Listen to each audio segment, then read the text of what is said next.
હનુમાનજી મહારાજ એવી વાત કરી કે સતયુગમાં જ્યારે ભગવાનનો અવતાર થાય ત્યારે ભગવાનનો વર્ણ કે ત્યાં ભગવાનનું રૂપ શ્વેત હોય છે અને ત્યારે બધા જ ભગવાનના પૂજાપાઠ કરતા હોય, ધ્યાન ધરતા હોય.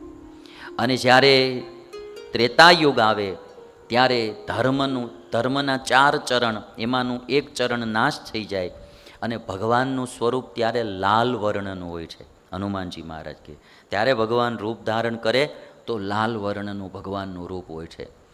અને જ્યારે દ્વાપર યુગ આવે ત્યારે ધર્મના 2 જ ચરણ રહે છે અને એ વખતે ભગવાન જો અવતાર લઈને આવે તો એનો વર્ણ પીળાશ પડતો હોય છે, પીળો વર્ણ હોય છે.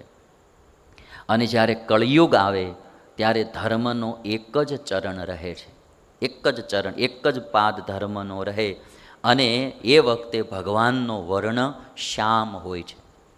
પણ ત્યારે હનુમાનજી મહારાજે એટલું કહ્યું કે કળિયુગમાં માણસો રોગ, કામાદિક દોષ અને ઉપદ્રવ આ બધાથી પીડાશે. કે તા કળિયુગમાં રોગ વધી જશે, કામાદિક દોષ વધી જશે અને ઉપદ્રવ પણ વધી જશે. માણસને મનની શાંતિ ઓછી હશે કળિયુગમાં. આવું હનુમાનજી મહારાજે ત્યારે કળિયુગની થોડી વાત કીધેલી મહાભારતમાં.